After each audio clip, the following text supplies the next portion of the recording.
अगर आप ये मेरा वीडियो देख रहे हैं तो आप 100% गवर्नमेंट जॉब की तैयारी कर रहे हैं। आप लोग ये सोचते हैं, मतलब कुछ लोग तो ऐसे होंगे जो बहुत टाइम से तैयारी कर रहे होंगे और सोच रहे होंगे क्या पता हमारा सिलेक्शन होगा या नहीं होगा। तो बिलीव मी, जिनका सिलेक्शन हुआ है वो भी इसी आप ही के दौर से गुजरे हैं। बस उन्होंने एक काम किया है कि उन्होंने गिव अप नहीं किया है। उनको ये चीज़ें सही लगी है कि भाई कंपटीशन में रहो, चलते रहो, एक ना एक दिन तो प्रोस्पेक्ट, एक ना एक दिन तो सिलेक्शन हो ही जाएगा। अब मैं जब मैं आपकी जगह पे थी, तब मैं मेरे फादर से पूछती थी कि आप पापा, डैडी जी मेरा सिलेक्शन होगा कि नहीं, पापा मेरा सिलेक्शन होगा कि नहीं। तो वो ऑलवेज़ बोलते थे क्यों नहीं होगा सिलेक्शन, क्यों नहीं होगा, होगा, मुझे है यहाँ पर, सिलेक्शन ज़रूर होगा। तो एक मोटिवेशन तो रहता ही है कि पेरेंट्स की तरफ से कि हाँ आपका सिलेक्शन होगा, आप ये बनेंगी। तो ये चीज़ तो है, लेकिन जो कैंडिडेट है, एस्पिरेंट्स हैं, जो वो लोगों को ना गिव अप नहीं करना चाहिए। गिव अप कर दिए तो आपका जो पुराना जितना भी मेहनत है वो चीज़ें सारी आपकी मतलब वेस्ट चली जाएगी। आपने जितना टाइम दिया अपनी स्टडी को, जितना आपने उस पर मेहनत की है, अपना एफ़र्ट लगाया है, सब ज़ीरो हो जाएगा। तो आप लोगों को गिव अप नहीं करना है। पहली बात है कि आपको गिव अप नहीं करना है। अच्छा ठीक है, हो सकता है कि रिज़ल्ट आपके फेवर में ना हो, आप हमें, लेकिन ऐसा हमेशा तो नहीं होगा। आपके जब भी एग्ज़ाम होता है, जब भी आप एग्ज़ाम देते हैं, तो उसमें आपके द्वारा की गई गलतियों से और दूसरों के द्वारा की गई गलतियों से, ऐसा नहीं कि आप ही जो गलती करके आओगे उसी से आप सीखोगे। आप दूसरों के द्वारा की गई गलतियों से भी सीखोगे। आप मतलब नेक्स्ट टाइम पे वो गलती ना दोहराया जाए, कि ना हमारे द्वारा ना दूसरे के द्वारा की गई गलतियाँ हम ना दोहराएं। तो हम इस चीज़ पर अगर हम कंटिन्यू फोकस करते रहे, तो हमारा जो नेक्स्ट एग्ज़ाम होगा वो जो हमारा नेक्स्ट एग्ज़ाम होगा वो ना, मतलब उससे बेटर रिज़ल्ट आएगा। ये मैं 100% दावा कर सकती हूँ, 500% दावा कर सकती हूँ कि उससे बेटर रिज़ल्ट ही आएगा। अच्छा, ये सोचते हो कि भाई मेरा रिज़ल्ट नहीं हुआ, पड़ोसी ये बोल रहे हैं कि यार तुम तो कब से तैयारी कर रहे हो, अभी भी तैयारी कर रहे हो, अब तो घर का काम कर लो, अब तो शादी कर लो। तो गर्ल्स, स्पेशली मैं गर्ल्स को बोल रही हूँ कि आप बिना जॉब के शादी मत करना। ये एक बड़ी दीदी की मतलब एडवाइस समझ लो, या फिर मेरी रिक्वेस्ट समझ लो। मैं रिक्वेस्ट करती हूँ, बिना जॉब की शादी मत करना। अगर आप अपनी लाइफ का डिसीज़न आप खुद लेना चाहते हैं, क्योंकि इसके बाद आपके पास कॉम्प्रोमाइज़ के अलावा कुछ नहीं बचेगा। आपको एक छोटी सी चीज़ के लिए भी अपने गार्जियन पे डिपेंड होना पड़ेगा, या किसी से मांगना पड़ेगा, अपने हस्बैंड पे डिपेंड होना पड़ेगा कि मुझे ये चीज़ लेनी है। तो अब वो लोग हाँ करेंगे तो ही आप ले सकते हो। मैं, यार मेरी लाइफ है, मुझे कुछ ख़राब चीज़ पसंद है कि मुझे ये चीज़ लेनी है, मुझे उसका उसका कोई आउटपुट है ही नहीं, लेकिन मुझे वो लेना है। तो मैं दूसरे का वो तो नहीं मतलब वो सोच तो नहीं लूँगी ना कि भाई वो बोल रहे हैं कि नहीं ये यूज़फुल नहीं है, इसका कुछ यूज़ नहीं है, मत लो। यार मेरा मन है, मैं ले सकती हूँ। तो ऐसा है कि भाई अगर मेरे पास मेरे पैसे होंगे तो मैं खुद से वो चीज़ें खरीद सकती हूँ। तो ये चीज़ें अब बिल्कुल सोचें कि अब किसी पे डिपेंड होके ना जाएँ, और डिपेंडेंसी जो होती है वो रिश्तों को बहुत ख़राब करती है। समझिए इस बात को। तो आप डिपेंड होके बिल्कुल मत जाएँ। अच्छा, आपको अगर कुछ पैसा खर्च करने में, जैसे कि मैं बहुत बार सोचती थी मैं खर्च करने में क्योंकि मेरे पास पहले थोड़ा-सा लिमिटेड मनी, मतलब पैसे थे, तो फिर मैं उन पैसों को खर्च करने से पहले सोचती थी। लेकिन मैं आप लोगों को एडवाइस दे रही हूँ कि स्टडी में जितना पैसा खर्च हो उतना पैसा खर्च कीजिए, लेकिन उसका यूज़ भी कीजिए। ऐसा नहीं कि खर्च कर दिया हो गया काम, उसका यूज़ भी होना चाहिए। तो बहुत सारी ऐसी चीज़ें हैं कि यार नहीं होता है, वो पैसे पैसे खर्च नहीं है, वो इन्वेस्टमेंट है।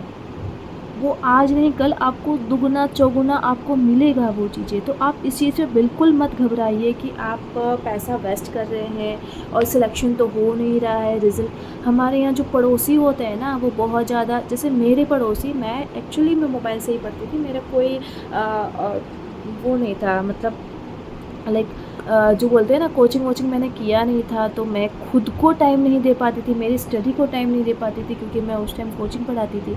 तो मैं कुछ काम भी करती थी, तो जब काम करती थी उस टाइम पे मैं खुद का पढ़ने लगती थी। जब खुद का पढ़ने लगती थी तो फिर क्या होता था कि जो पड़ोसी हैं या फिर कुछ वो, अब मैं किसी का नाम तो नहीं लेना चाहूँगी, वो लोग बोलते थे कि ये दिन भर तो मोबाइल ही चलाती रहती है। ये मोबाइल चला रही हैं, मोबाइल में आप देखिए हम क्या चला रहे हैं। ये चीज़ें नहीं होती कि मोबाइल चला रहे तो हम लोग गलत ही चीज़ चला रहे होंगे। मोबाइल से हम कुछ सीख रहे हैं। एंड मैं काम करते करते ये क्या मोबाइल चलाती रहती है, दिन भर मोबाइल चलाती रहती है। तो मेरे फादर बोलते थे पढ़ती रहती है। इसमें अपने पेरेंट्स का सपोर्ट बहुत ज़रूरी है। तो मेरे फादर हमेशा सपोर्ट करते थे, मेरी मम्मा हमेशा सपोर्ट करती थी। तो वो बोलते थे कि पढ़ती रहती है, पढ़ती है, बालिका पढ़ती है, हो जाएगा सिलेक्शन, बहुत मेहनती है। तो ये चीज़ें जो होती हैं पेरेंट्स की तरफ से बहुत सपोर्ट देती है।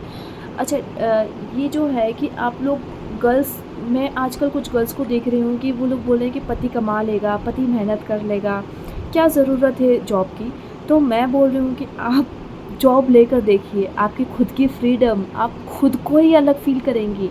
आप जब दूसरों के पैसे पे अपनी ख्वाहिशें पूरी करती हैं और अपने पैसे पे अपनी ख्वाहिशें पूरी करती हैं, तब आपको पता चलेगा कि किस टाइप का मतलब ज़िंदगी आपके लिए बेटर है।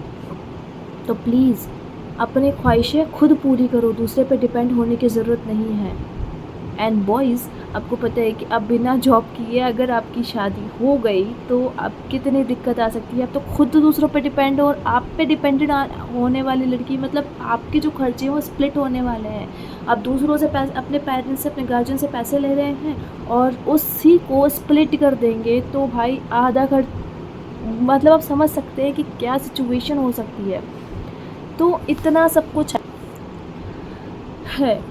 अच्छा, ये चीज़ें, एक और चीज़ है कि आप जब तक तैयारी कर रहे हैं ना, प्लीज़ सोशल मीडिया से दूर रहें। ऐसा नहीं है कि सोशल मीडिया से आप कम्प्लीटली कट ऑफ हो जाएं, लेकिन आप बहुत कम टाइम दें सोशल मीडिया पे, ताकि आपका जो यूज़फुल टाइम है वो स्टडी में जाए। आप टेस्ट सीरीज़ लगाएं। मैं ये बोलूँ, आप हमेशा जब भी स्टडी कर रहे हैं आप टेस्ट सीरीज़ लगाइए। कुछ एक जो मेरे सब्सक्राइबर हैं वो बोलते हैं कि दी हम 9th में हैं, हम मेरी मैथ्स बहुत वीक है, मैं कैसे करूँ।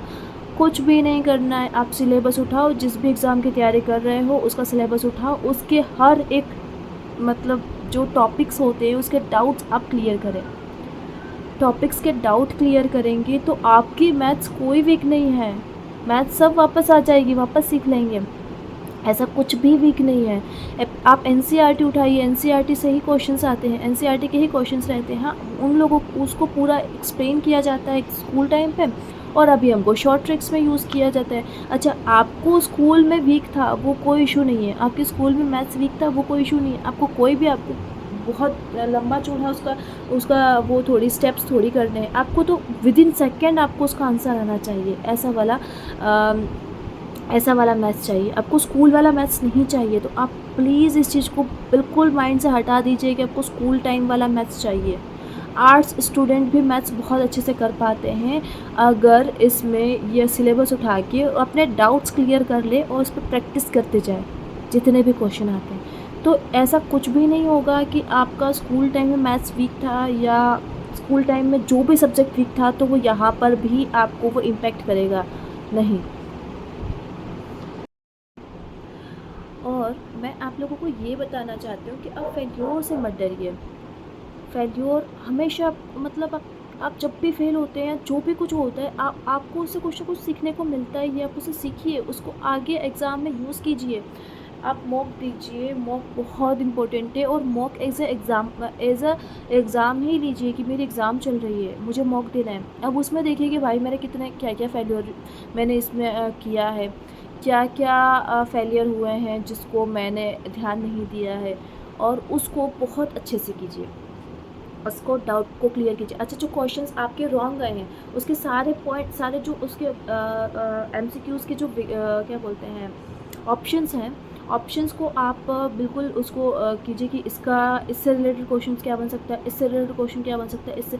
तो क्या होता है ना कि आपका एक क्वेश्चन करने जाओ, मतलब 100 क्वेश्चन करने जाओगे ना, आपका 100 से कहीं ज़्यादा ट्रिपल क्वेश्चंस, मेरे ख्याल से ट्रिपल या ऐसे कुछ क्वेश्चंस हो जाएंगे अगर आप चाहो तो, उससे भी ज़्यादा हो सकते हैं। तो ट्रिपल या 4 टाइम, क्योंकि 4 ऑप्शंस होते हैं तो 4 टाइम क्वेश्चंस हो जाएंगे। तो ये चीज़ें आपको अगर ऐसा लगता है कि आप वीक हैं तो आप जितना ज़्यादा हो सके मॉक दीजिए, ठीक है। गलतियाँ आपको स्ट्रॉन्ग बनाएगी, गलतियों से बिल्कुल डरने की ज़रूरत नहीं है कि अगर आप सोच रहे हैं कि आप गलती कर रहे हैं और मुझसे ही गलतियाँ क्यों हो रही हैं, तो नहीं, गलतियाँ आपको स्ट्रॉन्ग बनाएगी। गलतियाँ हो तो रही हैं लेकिन उससे आपको सीखना है, आपको सीख मिलनी चाहिए, तो ये ज़रूरी होना चाहिए। अच्छा, एक आप लोगों को लगता है कि ये टाइम मतलब यार एग्ज़ाम नहीं हो रहा, ये नहीं हो रहा, वो नहीं हो रहा, इतना फ्रस्ट्रेशन है। जिस दिन आपका अपॉइंटमेंट लेटर आएगा ना, जो चेहरे पे खुशी होगी और खुशी के जो आँसू होंगे ना आपके पेरेंट्स की आँखों में, मतलब आपको लगेगा कि मेहनत मेरी और जितना स्ट्रगल मैंने किया है ना, वो सब सक्सेसफुल हो गया। तो आप इस चीज़ों से मत डरिए, बस दिमाग में लगाइए अपॉइंटमेंट लेटर। आप अपने वॉल पे अपना ड्रीम जॉब लिखिए, आप मैनिफेस्ट कीजिए कि मुझे ये जॉब मिलने वाली है, मैं ये जॉब में ऐसा करने वाला हूँ, तो ये मैनिफेस्ट कीजिए।